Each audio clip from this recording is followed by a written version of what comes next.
The Amazing Spider-Man. Sony planned a whole cinematic universe around this version. They had cast members locked in, a spin-off for the Sinister Six lined up, and even a Black Cat movie in development. But things spiraled fast. After the second film, everything halted. The franchise didn't just pause, it completely collapsed. The Amazing Spider-Man 2 had all the visual effects budget anyone could ask for, but audiences dropped off. That sequel made over $700 million globally, but that was actually less than the first. Sony saw it as a red flag. It needed to grow, not fall back. One of the biggest issues was the script. There were too many characters shoved in and not enough time spent making any of them feel like they mattered. Electro's motivation was a punchline. Harry Osborn's transformation felt like it skipped several scenes, and Peter's entire arc got buried under franchise setup. People noticed, critics hit it hard, and it landed with a rotten score under 50%. That number meant trouble. Behind the scenes, there was more chaos.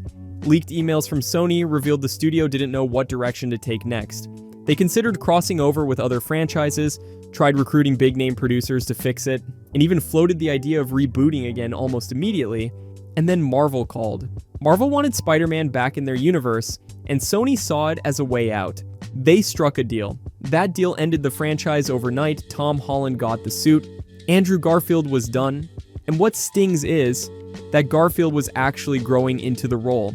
He cared about the character and brought a unique, emotionally raw take to Peter Parker that still has fans hoping he gets one more shot. His chemistry with Emma Stone was one of the only things everyone agreed worked, and yet none of that saved it. Marketing also got messy. The trailers gave away major plot points. One poster literally spoiled Gwen Stacy's fate, and audiences started tuning out before the movie even hit theaters.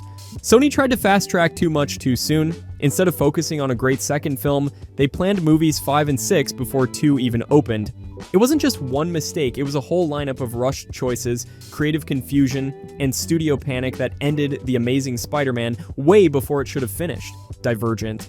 This franchise had all the ingredients to ride the young adult wave that Hunger Games kicked off. The first movie, released in 2014, brought in over $288 million worldwide. Not bad at all.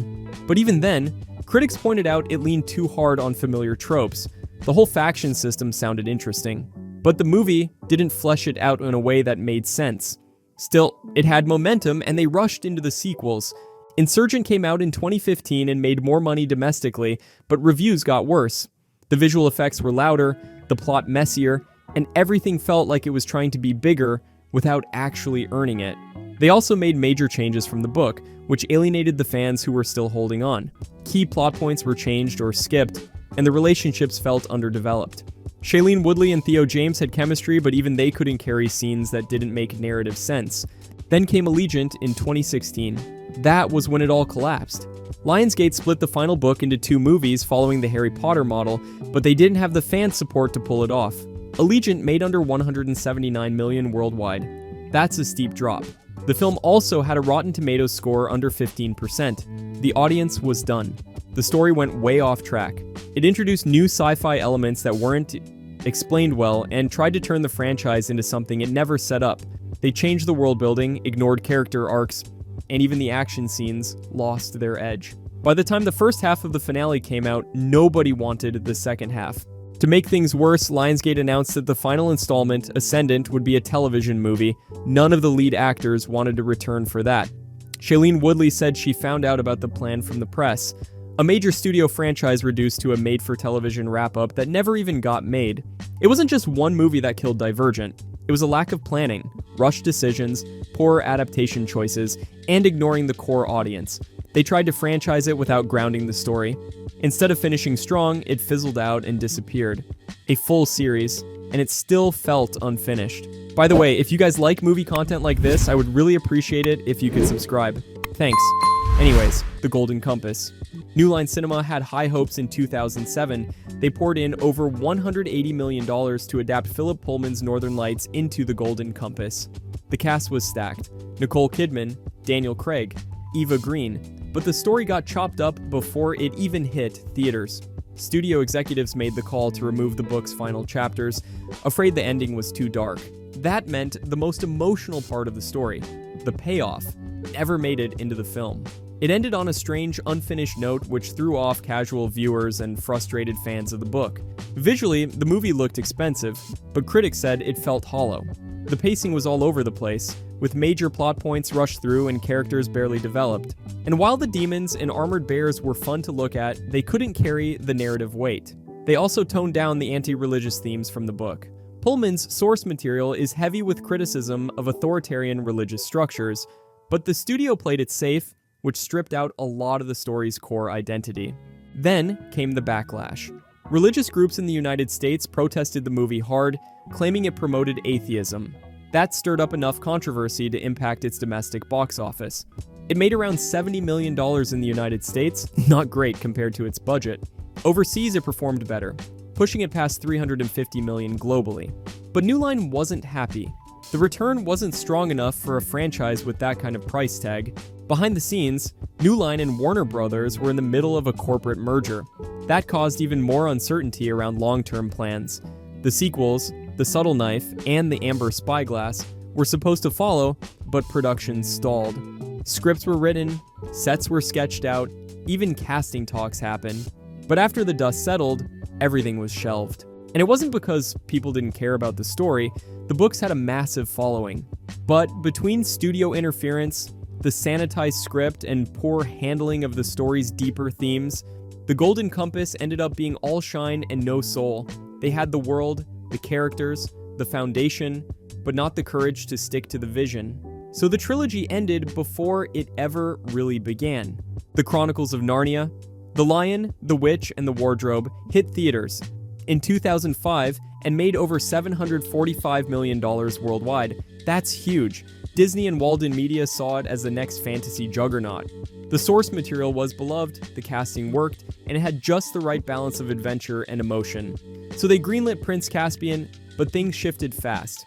It released in 2008, and even though it made over $419 million globally, it earned way less than the first. That drop spooked Disney.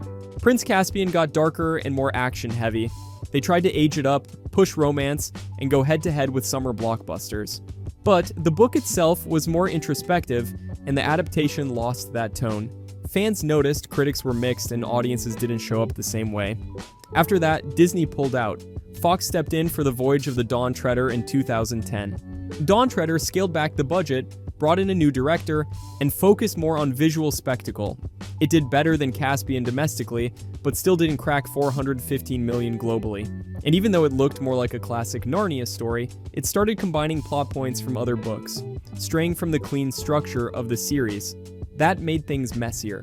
Scheduling issues didn't help either. The gaps between releases were too long, the kids' visibly aged contracts expired, and the magic of continuity started slipping. There wasn't a strong franchise plan in place. Walden Media lost the film rights in 2011, and everything stalled. A Silverchair script was written. The source material had 7 books, each with distinct tones and characters. But the studios only made it through 3. They skipped major arcs, changed the focus, and never found a consistent voice. And since the release strategy kept shifting, audiences didn't know what to expect. Narnia had everything it needed, a passionate fan base, iconic scenes, deep themes, but the studios couldn't figure out how to build a lasting franchise. Instead of trusting the material and pacing it right, they rushed, restructured, and pulled the plug. So the wardrobe closed before the real journey even got going. The Snyderverse. Warner Bros. Tried to launch a connected universe with Man of Steel in 2013, and it actually set the tone pretty clearly. Zack Snyder gave it a darker, more serious edge compared to the Marvel movies at the time. It made over $668 million globally. Not bad for a solo Superman reboot, but things didn't slow down. They sped up. The studio skipped over solo films and jumped straight into Batman vs. Superman in 2016, hoping to fast-track a full universe. That movie made over $873 million, but it didn't hit the billion mark like they expected. Reviews were rough and the tone was heavily criticized. It tried to juggle too many storylines at once, introducing Batman, teasing the Justice League, and adapting elements from multiple comic arcs. Audiences were split. Some appreciated the bold style, others said it felt disjointed and grim. Justice League followed in 2017, and everything unraveled. Snyder left during post-production due to a family tragedy, and Joss Whedon stepped in to finish it. The final cut came out at just under 2 hours with a completely different tone and major reshoots. The result felt messy. It flopped at the box office, making less than $700 million on a massive budget, and the backlash was loud. Fans launched a years-long campaign to see Snyder's original version. That finally happened in 2021 with Zack Snyder's Justice League on HBO Max. It was over 4 hours long, restored all the original footage, and filled in huge gaps. While it wasn't released in theaters, it gave a clearer vision of what the arc was supposed to be, but by then, it was too late. Warner Brothers had moved on. There were also internal shakeups. Studio leadership kept changing, and the direction of the DC universe was never locked in. They released movies with no clear timeline, switched up tones, and canceled sequels without warning.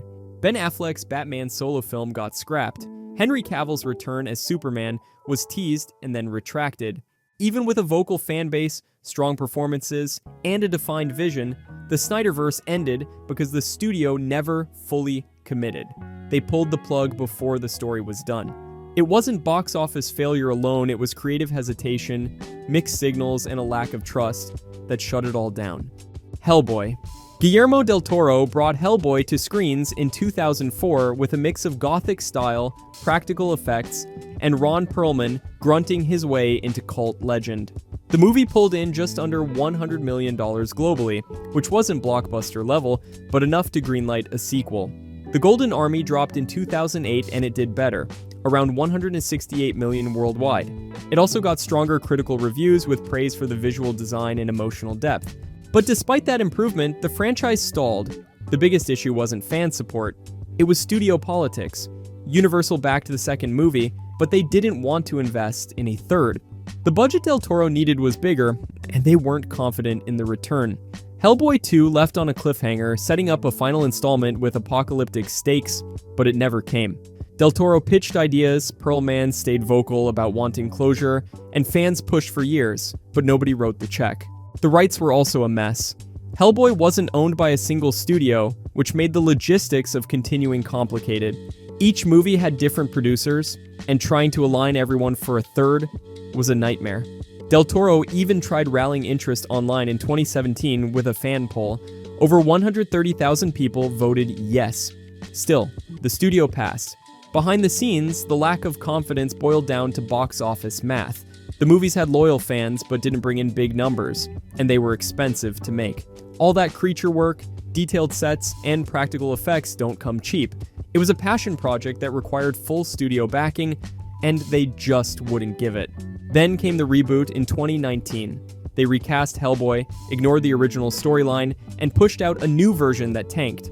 It barely made $55 million globally and got slammed by critics. Instead of reigniting the franchise, it buried it. Del Toro's vision had style, heart, and world building that felt lived in. But it got cut off before it could finish the story. Not because people didn't care, but because studios didn't see the numbers they wanted. So a trilogy turned into a question mark with a final chapter still stuck in limbo. Pacific Rim. When Pacific Rim hit theaters in 2013, it brought giant robots fighting sea monsters with a level of detail that screamed Guillermo del Toro. The movie made over $411 million globally, but the domestic box office was weaker, just over $100 million. It was international audiences, especially in China, that pushed it into success territory. And while it wasn't a flop, it also wasn't the mega hit studios hoped for. Still, a sequel was greenlit. Then, Del Toro didn't return. That was the first red flag. Del Toro left to focus on other projects, and Steven S. DeKnight took over Pacific Rim Uprising. It released in 2018 with a totally different tone.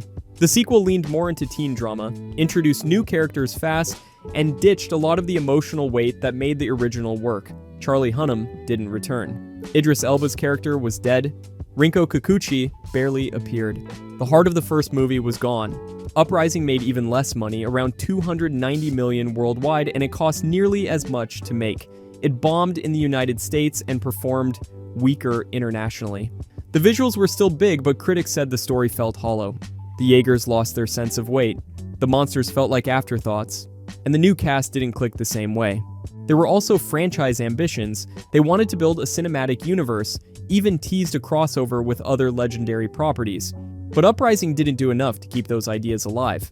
No third film got approved. Even the anime that followed didn't reignite much attention. The biggest problem? The original had a unique style. Del Toro made the machines feel massive, the fights intense, and the stakes grounded.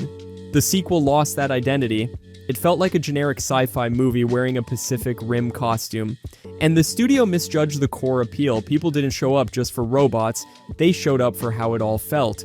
So the franchise that could have delivered a full trilogy, deep lore, and global scale just stalled. Not because people weren't interested, but because the spark that made the first one stand out was swapped out for something safer and less memorable. It wasn't the concept that failed, it was the execution. 21 Jump Street. This franchise kicked off in 2012 as a self-aware reboot of the late 80s television show, and it crushed expectations. Jonah Hill and Channing Tatum had ridiculous chemistry, the script was sharp, and it balanced parody with genuine character moments.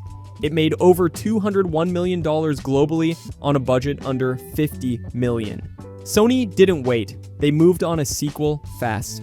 22 Jump Street dropped in 2014 and it did even better. Over 330 million worldwide plus stronger reviews. The whole movie was built around the joke that sequels repeat the formula, and somehow that worked. The ending even mocked future sequels by naming fake upcoming titles like Medical School and Semester at Sea. Audiences loved it, but after that, nothing else came out. Sony talked a big game. They actually developed multiple spin-off ideas. The weirdest and most publicized one, a crossover with Men in Black. It was real. It had a title, Jump Street MIB, and a script. But scheduling, budget concerns, and general confusion over tone killed it. Channing Tatum even admitted the whole thing got too complicated, and no one could agree on how to make it work. Meanwhile, the original directors, Phil Lord and Chris Miller, got busier.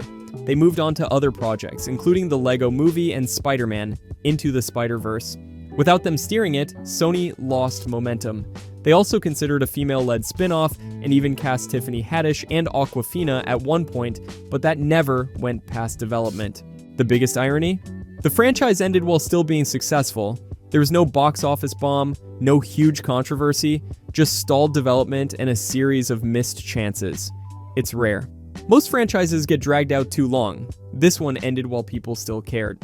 What shut it down was a mix of rights complications, high expectations, and too many conflicting visions. The brand was strong, the cast was game, and the concept still had fuel. But instead of continuing the absurd streak or wrapping it up with a final entry, it just faded. Not because it failed, but because the studios couldn't decide what came next. The door was wide open, and they never walked through it. Superman Returns. In 2006, Bryan Singer directed Superman Returns as a direct continuation of the Christopher Reeve films, skipping over the third and fourth entries entirely. Brandon Routh stepped into the cape, and the tone leaned into nostalgia hard. It wasn't an origin story. It focused on Superman returning after a 5-year absence, and it tried to recapture the emotional and thematic depth of the 70s movies. Visually, it looked polished, and critics were mostly kind. But the numbers told a different story. The movie pulled in about $391 million globally. That sounds decent, but it had a production budget of over $200 million. Add in marketing, and the profit margin wasn't what Warner Bros. Needed. They expected a superhero tentpole, and instead got a soft, brooding drama. Audiences were mixed. The pace was slow, there wasn't much action, and Lex Luthor's villain plan involved real estate. Again. Singer wanted to make a sequel, and Roth was ready to return. A follow-up titled Man of Steel was even being outlined. But Warner Bros. Got cold feet. They wanted something that could compete with what Marvel was building and what The Dark Knight was doing over in Gotham. Superman Returns didn't get them there. There were also timing issues. The development of the first movie had taken years, with scripts rewritten, directors cycling through, and casting changes. By the time Superman Returns came out, superhero films were shifting into high-energy, modernized blockbusters. This movie felt like it belonged to a different decade.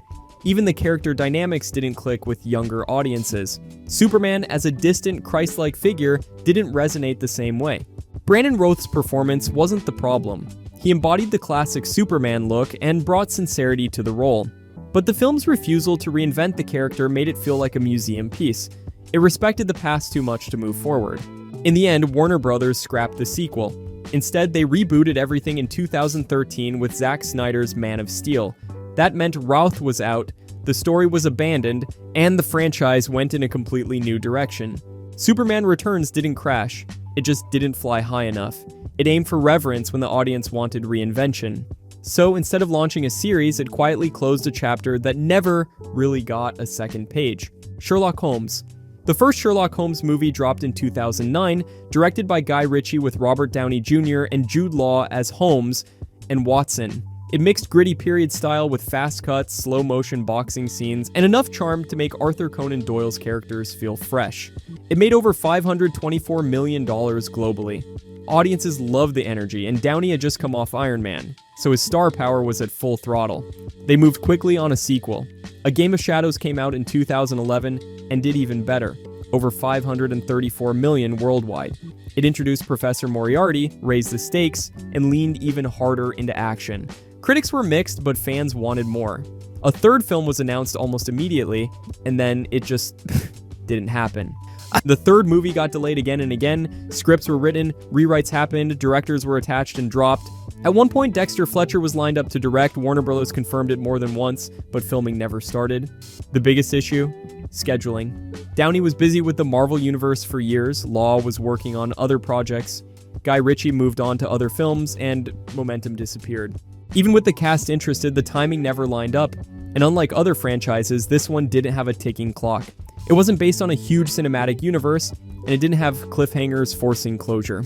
So it sat in development limbo, always about to start, but never actually rolling cameras. Warner Bros. Never officially canceled it, they just kept kicking the release date down the road. There were talks of building a Sherlock cinematic universe, introducing spin-offs and side characters, but none of it materialized. Every few years, a new headline popped up saying it was back on, then nothing. What makes it more frustrating is that the chemistry between Downey and Law was one of the best parts of the whole setup. The style was locked in, the tone worked, and audiences were still there. It wasn't a flop. It wasn't forgotten, it was just mismanaged. So instead of a trilogy or more, Sherlock Holmes ended at 2 movies, not because of audience burnout or critical failure, but because nobody could get it moving again. A hit franchise stalled in plain sight. If you enjoyed this, I'm going to be posting a lot here. I would greatly appreciate it if you could subscribe. Thanks for watching, and see you next time.